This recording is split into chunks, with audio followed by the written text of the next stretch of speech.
আসসালামু আলাইকুম। সবাই কেমন আছেন? আশা করি সবাই অনেক অনেক ভালো আছেন। আমিও আলহামদুলিল্লাহ অনেক ভালো আছি। আবারও চলে এসেছি নতুন একটি রেসিপি নিয়ে। আশা করি রেসিপিটি সবার কাছে অনেক বেশি ভালো লাগবে। স্কিপ না করে পুরো ভিডিওটি দেখবেন, তাহলে ভালো লাগবে। আর খুব সহজে বাড়িতে বানিয়ে নিতে পারবেন কাঁচা আমের টক ঝাল মিষ্টি গুড়ের আচার। এখানে আমি 3টা কাঁচা আম নিয়েছি। আমগুলো আমি ভালো করে ধুয়ে পরিষ্কার করে নিয়েছি। নিয়ে তারপরে এইভাবে আমি ভালো করে ছিলে নিচ্ছি। সবগুলো আম এইভাবে আমি ছিলে নেব।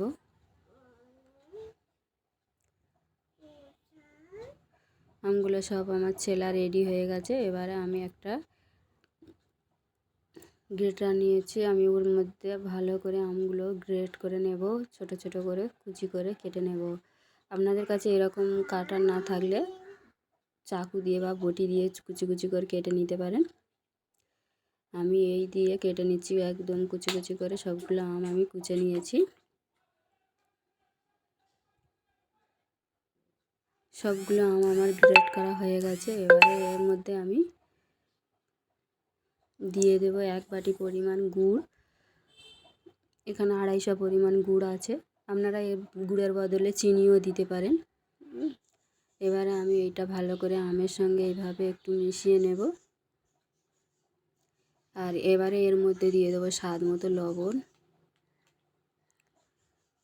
লবণটা আপনাদের স্বাদ মতো দিয়ে দেবে। আর দিয়ে দেবো একটু হলুদ গুঁড়ো আর একটু কাশ্মীরি লঙ্কার গুঁড়ো।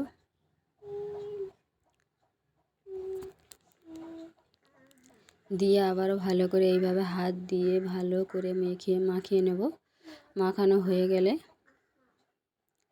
এটাকে আমি রেখে দেবো 5 থেকে 10 মিনিটের জন্য রেস্টে রেখে দেবো।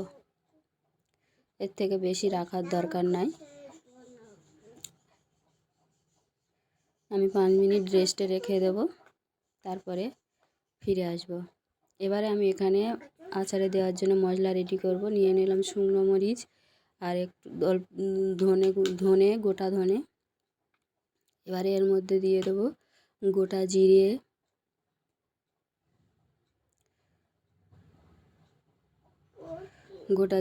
নিয়েছি। নিয়ে নেব অল্প করে গোলমরিচ গোটা আর অল্প করে সরিষা।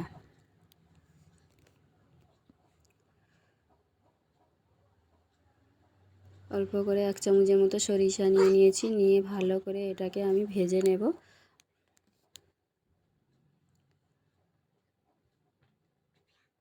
মশলাটা আমি বেশি করে বানিয়ে নিচ্ছি। এবারে আমি কড়ার মধ্যে দিয়ে এইভাবে আমি নেড়ে চেড়ে ভালো করে ভেজে নেব। মশলাটা আমার ভাজা রেডি হয়ে গেছে। এবারে মশলাটা আমি নামিয়ে ঠান্ডা করে নেব। নিয়ে এটাকে আমি ভালো করে মিক্সিতে দিয়ে গুঁড়ো করে পাউডার করে নেব। এবারে দেখুন 5 মিনিট পরে কতটা পানি ছেড়ে দিয়েছে। এবারে এখানে আমি একটা কড়া বসিয়ে দিয়েছি। কড়ার মধ্যে দিয়ে দিলাম আর লো আছে এটাকে জাল করতে হবে। লো আছে আমি এটা ঢাকা দিয়ে রেখে দিচ্ছি। আবার কিছুক্ষণ পরে একটু নেড়ে চেড়ে দেবো। এইভাবে করে আমি আচারটা রেডি করব, লো আছে জাল করে করে। আর এই আচারটা খেতে অসম্ভব মজার ও টেস্টি হয়ে থাকে। একবার হলেও বাড়িতে বানিয়ে দেখবেন আর কেমন হয়েছে আমাকে কমেন্ট করে জানাবেন। এখানে দিয়ে দিলাম যে মশলাটা আমি ভেজে গুঁড়ো করে রেডি করে রেখেছিলাম, ওই মশলাটা আমি দিয়ে দিলাম 1 চামচ মতো। দিয়ে ভালো করে এইভাবে নেড়ে চেড়ে নেব। দেখুন আচারটা পুরোপুরি আমার রেডি হয়ে এসেছে। এবারে এটাকে আমি কিছুক্ষণ নেড়ে চেড়ে ঠান্ডা করার জন্য রেখে দেবো জাল বন্ধ করে।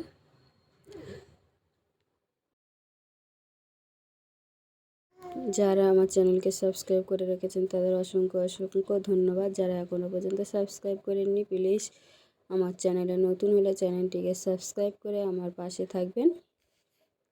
আর নতুন নতুন রেসিপি পেতে বেল আইকনটি অন করে দিবেন। যখনই নতুন কোনো রেসিপি দেব আপনার কাছে পৌঁছে যাবে। এবারের আচারটা আমি ঠান্ডা করার জন্য একটু রেখে দিচ্ছি। ফিরে আসবো কিছু পরে।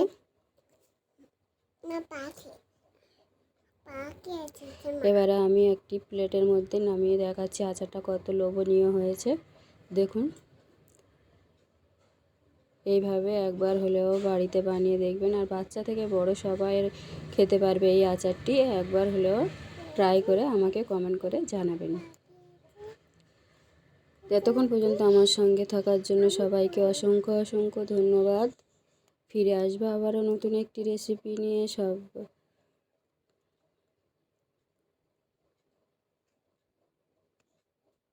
সবাই ভালো থাকেন, সুস্থ থাকেন। ফিরে আসবো নতুন আবারও একটি রেসিপি নিয়ে। এখানেই শেষ করব। আল্লাহ হাফেজ।